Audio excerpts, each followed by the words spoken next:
on YouTube?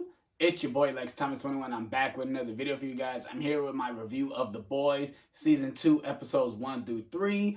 I've really been waiting on a little bit of time to do my review because I wanted to do kind of a minor spoiler review and give my thoughts on these 3 episodes. And I wanted to give it some time to everybody to see the series and, give it some time. The next episode comes out within this next coming Friday. So I wanted to go ahead and give some time before I give my review. And also I wanted to literally dive into the show because there's a lot in these last 3 episodes as well. So I really wanted to give it some time to give my thoughts. And here we go with my review of The Boys Season 2, Episode 1 through 3. More reviews will be coming in the near future. Hope you guys are ready for that. For The Boys, I will try to do a review each time the episode come out. I wanted to do a full season review like I did last year when the show came out, but they're not releasing it this way. They're releasing, like I said, they released the first 3 episodes now, and then weekly, every Friday, they're releasing an episode up to episode 8. I wanted to give a full review, but I just wait. I really wanted to talk about this series because I really enjoyed these first three episodes. It feels like the boys are back. And let's go ahead and get to review, guys. If you guys are new, please hit that subscribe button if you're watching. I really do appreciate it. And let's go ahead and get to review, guys. Let's get it. Let's go. All right, starting off with, I'm not going to go by each episode. I'm going to go ahead and give like a full review of all 3 episodes all in one. And for the starters, absolutely love the show so far.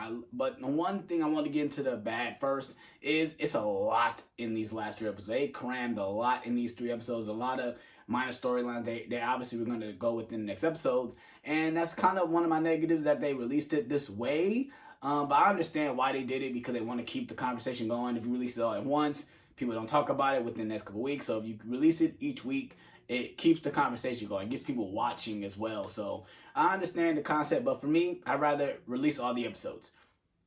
Getting all that out the way, absolutely love everything else about the show so far. I love the dynamics between the characters. The cast is fantastic in the show. Everyone plays their part very well. Everyone feels like they're back to where they're supposed to be. They're also expanding on different storylines from other characters. The 7 is a very fragile group. More fragile group in this season, as we can see. There's a lot of things going on that they dived in the first season that they're expanding more on this season, and I absolutely love it. Anthony Starr as Homelander is fantastic. He really knows how to flip on a switch to be nice and to be terrifying all within one scene. It's absolutely fantastic. There's a scene where he basically it's kind of a Daredevil parody where he literally just annihilates him. It's kind of terrifying at the same time because he becomes that maniacal character that we know from the first season, and he's basically trying to take control over Vought. That's what he feel like he's trying to do. He's trying to take control over the 7. He shows that he's actually the main piece of this company, and it kind of fire backs on him when, like I said, spoilers, he releases the Compound V as we know in the first season, but then it backfires on him when basically everyone knows that superheroes created from Compound V. Going back to the other characters, Huey I love Huey in the show. Starlight is great in the show. The people that kind of get pushed in the back burner is Frenchie, Mother's Milk, and even Kimiko. They kind of get pushed in the back of the show. I want to see more from the characters because I love them in the first season. But I guess within these next episodes, we get more within the show. The show is graphic than ever. The first scene in the show is Black Noir literally annihilating and taking out the super terrorist that we find out was a super terrorist in the first season. He literally just goes in, is ripping guys like heads apart, slicing people's necks. Like he doesn't care.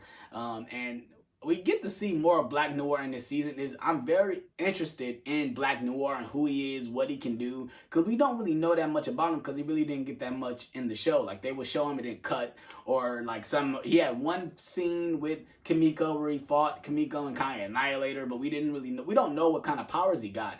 So I'm ready to see what they expand more on him. We get more of the deep and what he's going through. He's still going through hell in Sandusky. It's funny because I'm from Cleveland. He's close to Cleveland. It's hilarious. He meets someone that's actually from Cleveland. His name is Eagle, the Archer. It's kind of hilarious when they mention Cleveland. I just love it. To see more of the deep and what's going on with his life. He's being like put into this like cult, I guess. He's getting brought into this little cult, which is kind of interesting, but I guess we'll expand more on that within the future, within more of the season. Like I said, most of these episodes kind of like building the story up till we get into the next part. We get more of Queen Maeve and what she's going on with her little girlfriend, and Queen Maeve is scared because she doesn't want her to get hurt, so that's why she's not trying to be involved with that situation.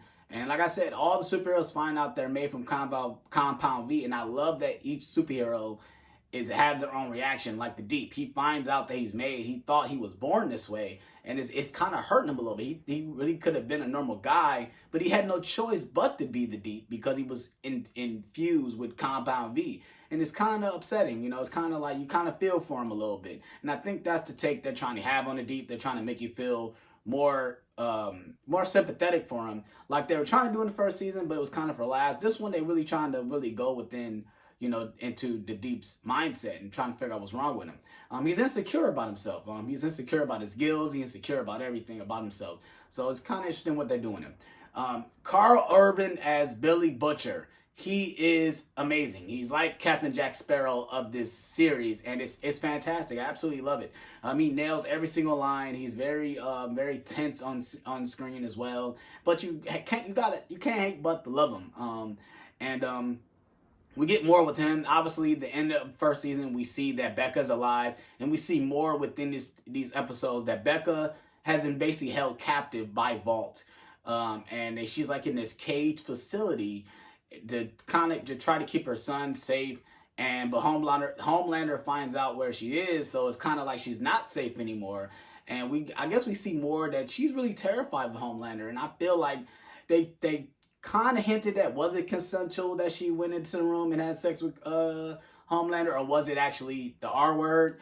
But I really do think it was the R word that happened, because she's very terrified of Homelander. She's very just afraid of her life now that he's find out that she's alive, and I really do like that. I love the scene between Homelander and his son. He's very tense around him. You could tell within the corner of his eye, he doesn't like this guy because he feel like he's playing, like he's being a facade. And you know, I love that we get a scene where he actually goes off on Homelander, and you can see that the powers that came out when he sees that he's hurting his mother, and I like that as well. Like I said, it gives some funny scenes. He literally throws his kids off a roof, and it's like, that's good parenting. No, it's not. You see that Homelander really wants that family. That's his weakness. His weakness is that he wants to have a family, and he wants to be the father that he didn't have, because he didn't have that. He grew up in the lab. So I really do like that as well. Like I said, going on more, there's more between Huey and Starlight. They're trying to figure out what they want to do so they can be together. It's very hard for them because she's in the 7, and she also has to put this facade in there. Last but not least, I wanted to leave her last because she's a very interesting character, and I like her and hate her at the same time, and that's Stormfront. The actress who plays Stormfront, I think her name is Aya Cash, and she's fantastic as Stormfront. She's amazing as Stormfront.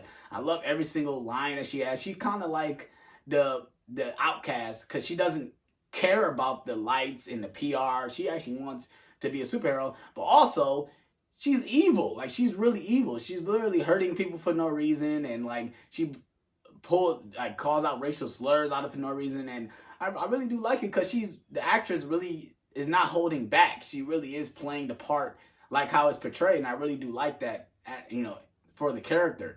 And I'm just ready to see how Homelander and Stormfront really confront each other. And I think I've read that within the later seasons, she kind of wins Homelander over because there's more to what she's trying to do, and Homelander just doesn't know that yet. And I'm ready to see within these next episodes what that is. We get more about the super terrorist.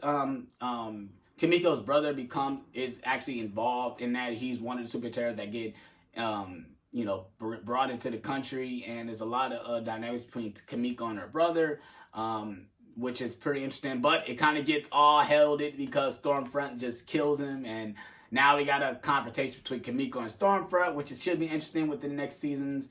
Like I said, overall, I'm absolutely loving this season so far. It feels like it's a sequel from a movie. That's how it feels when I'm watching. I feel like it is a sequel. And I just love the things that they're going on. Another thing I didn't talk about was Translucent's funeral was hilarious, that they had an open casket and it's kind of like sunk in, like his body is in there, but we know that his body literally got obliterated. It's hilarious. It's like more of a PR thing.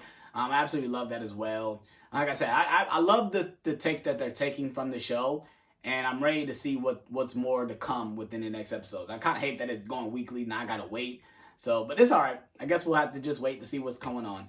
Hope you guys enjoyed this review. Like I said, I absolutely love these 3 episodes. Comment below if you are interested in watching The Boys. If you watched The Boys, let me know what your favorite part is. Which one is your favorite episode so far? Which character is your favorite so far? I would love to know what you guys think of The Boys. I'd love that more people are talking about it, because I felt like when I first saw the first season, I feel like no one was talking about it. And so yeah. Please hit that like button. Please subscribe for more reviews for The Boys will be coming in the near future. And like I said, please hit that like button. Please subscribe. And I'm honest with you guys. Peace.